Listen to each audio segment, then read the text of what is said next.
السلام عليكم ورحمة الله وبركاته guys. subax wanaagsan maalin wanaagsan taariikhdu maanta waxaa weeyaan hadduu aan leedmo 22 bisha May 2019 maalin arbac ah. maanta waxaan idinla wadaagayaa video aan rabo fursadaha maanta oo arbaca maadaama suuqa maalinta ugu fiican ay tahay maalinta arbacada inaan idinla wadaago signalisyada amba lacagaha qaarkood fursadaha ka jira oo qofka oo ka faa'iideysan karo hadduu aan leedmo insha allah. haddii aan ku hormaro pound jpy waa tigay aan live tradekii aan videogii hore aan uga hadlay oo waa kanaahiya 140 iyo waxaan ka galnay 00 uu tagay 141.70 iyo 5 ilaa 74 isla markiina uu soo dhacay. wax kale ma ahan xalay waxa uu soo baxay news ama war oo pound saameynayo oo pound oo dhan kor ku aaday habartii brexit-kii iyo waxyaalihii ayay falanqeynaysay ka hadlaysay qiimaha isla markii newskaas markuu soo galay fundamentalka suuqa wax badan ayuu ka bedelay, kor ayuu aaday haddana isla markii waa usoo laabtay. laakiin hadda opportunity-gan aan ku jirnaa already pound jpy 140.38 ayaan ka galnay. haddana waxaan rabnaa insha allah inuu eridan ka dhigto double top sidaad ujeedaanba. hadda at least waxaan ku jirnaa 17 pips ama 17 cent oo profit ah ayaan ku jirnaa sida aan group ugu share gareyn. sidaas darteed pound jpy double top ayay u badan tahay inuu mar kale ku laabto sababtoo ah dailyga haddii aad fiiriso ama maalintii candleka haddii aad fiiriso qiimahan wax badan ayuu soo dhacay. okay, qiimahan wax badan ayuu soo dhacay sidaad meeshaan uga jeedidba wax badan ayuu soo dhacay, supportyo badan iyo meelo badan ayuu soo jijibiyey. hadda wuxuu diyaar u yahay haddii aan ka qaado meeshaan, hadda wuxuu diyaar u yahay mar kale inuu meeshaan maadaama area big support ay tahay ahayd hadda resistance inuu ka dhigto, laakiin meeshaas waxaan dhihi karnaa fake breakout. okay, sidaas darteed marka hadda maxaan sideen uga faa'iideysan? waxaan uga faa'iideysanaynaa pound jpy sidaa markuu yahay at least meeshaan waxaan dhihi karnaa waa fake breakout. okay, walow uusan markaan kale oo hadda markuu caddeeyo ayaan arki karnaa qiimaha weli muusan gaarin, laakiin targetyada ugu macquulsan onkeena targetkeena ilaa waxaa ka dhiman hadda waxaa ka dhiman ilaa 7 cent meelahaas ayaa ka dhiman. target 2gana waxaa ka dhiman 44 cent meelahaas ayaa ka dhiman. marka inta sida dailigan kusoo aragnay inta wuxuu noqon karaa area strong resistance ayuu noqon karaa, kadib ayuu meeshan kusoo laaban karaa. okay, haddii kalena siday u badan tahay pound jpy waxaa suurtagal ah inuu dhammaystiro targetkeena iyo meesha ka shareysa oo ka dhigo wax la yiraahdo haya oo kasii dhigo hadduu alidmo pound jpy. okay, sidoo kale haddii aan fiirino crude oil oo isbuuca bilowgiisaba aan soo share gareynay aan groupkeena iyo aan la wadaagnay sida pound jpy oo kale haddii aan isla aragno kani waa oil pound jpy kana 140.40 ilaa 38 ayaan ka galnay. haddana wuxuu maraa 140.56 ilaa 12 cent ayaan ku jirnaa faa'iida. okay, oil sidaad ujeedidba structurekan ayuu ka samaysan yahay bearish flag oo hadda wuxuu diyaar u yahay maadaama strong resistance waaye meesha weeklyga markii la fiiriyo.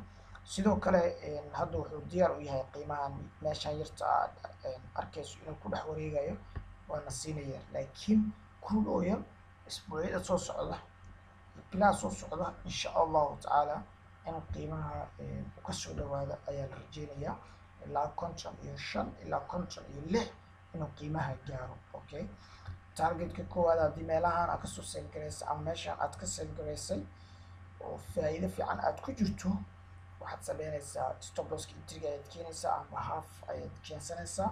targetkaaga 1ka ah meelahan haddii day trade aad tahay 61 waa is okay. haddii aad swing ama dadka waqtiyada dhaadheer ahaayo faa'iido fiican ka sugayeen 60 target 1 sidoo kale 58 target 2 55 ilaa 56 take profit 3 laakiin waqti ayay qaadan doontaa ilaa 3 isbuuc ilaa 2 isbuuc qiimaha maadaama hadda uu ku jiro range yar uu ku jiro flag yar uu ku jiro, laakiin waa uu soo jebin doonaa insha allah.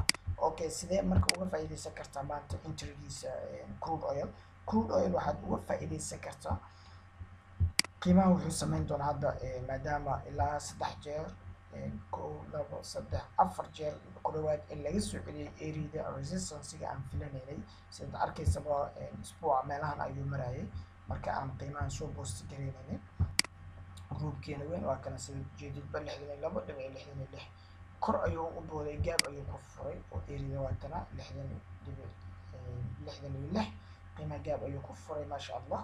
haddana waa at least dadka galay oo kale waxay ku jiraan faa'iido. sidaas darteed marka hadda wuxuu samayn doonaa higher lower qiimaha areadan ayaan ku sugaya aniga mar kale entry kale inaan qaato ama qofka raba inuu qaato wuxuu ku sugi karaa 63.10 ilaa 20 kadib ayaad soo sal garaynaysaa insha allah ilaa 63 selkaas aad soo sal garayso TB-ga wuxuu noqon karaa 61.50 isla maanta insha allahu tacaala sida aan rajeyn ku rabo. sidaas ayaad u qaadanaysaa haddii aad waqti dheer aad ka rabtana oil ilaa iyo waxaad sugaysaa 58 ilaa 56. waxaan rabaa inaan fiiriyo sidoo kale gold dahab inaan fiiriyo ayaan rabaa. dahabka structurekiisa isagana waa bearish ayuu u socdaa qiimaha abkii uu ku socday waa uu soo jebiyey already.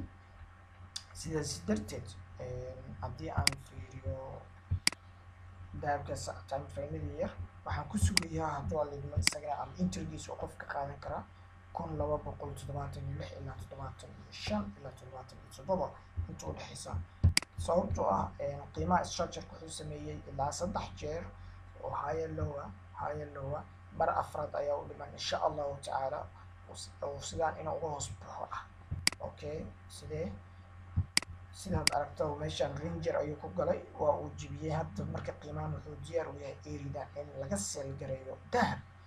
seel haddii aad ka seel gareyso waxaad dhihi kartaa qiimaha inaad ka hesho ilaa 100 cent. okay, 275 oo kale haddii aad ka seel gareyso ilaa area ayaad TB-gaaga uga qaadanaysa stop loss-kaaga wuxuu noqon doonaa meel wax yar aan ka fogeyn 280. okay, 1% per trade ayaad qaadanaysaa insha allahu tacaala. targetkii stop loss-ka haddii la fiiriyo targetka ayaa badan oo ku dhawaad 100 ilaa 95. sidoo kalena stop loss-kan waxaa weeyaan ilaa 50 pips ama 50 point. hadduu alidmo dahabkana isagana waa sell. hadduu alidmo waxaan kaloo rabaa inaan fiirino euro australian sidoo kale still wuxuu ku jiraa uptrend oo weli macadda inuu mar kale soo taabto ayaa la rajeynayaa. meesha aan ku sugayo laga soo celinaya waxaa weeyaan 1.62759 ilaa areas inuu mar kale soo taabto ayaan rajeynaya. kadib markii laga soo celiyo ayaan soo sal gareyn doonaa hadduu alidmo insha allah. haddii kalena qofkii structure-ka waxaa suurtagal ah inuu sameeyo higher lower area laakiin I believe inuu sameyn doono double top ama ku dhawaad inuu meeshaan soo taaban doono. haddii aad time frame dhaadheer aad aragto maalinta oo kale iyo isbuucii oo kale qiimaha kor ayuu u socdaa. that's why aan u gelinayna qiimaha. okay, maalintii oo kale haddii aad fiiriso shalay waxaad arkaysaa qiimahan inuu si fiican usoo kacay. okay, sidaas darteed maanta marka risk weeyaan euro australian. sidaas darteed euro australian qofku waxaa looga baahan yahay inuu sameeyo in uu sugo. haddii laakiin riski uu qaadanayo inuu meeshaan fiican oo kale ka seel gareeyo meel ka sareysa 1.63 15 ilaa 10 in uu dhigto stop loss-kiisa insha allahu tacaala. intaas ayaan kusoo gebagabeynayaa videogeygii aan uga hadlayay suuqa maanta fursadda ka jirta 22 bisha May 2019 maalin Arbaca ah. waa anigoo ah Zakariya Ciise oo magac dheer Xarbaawi. waxaan idin leeyahay waad ku mahadsantihiin daawashada videogan.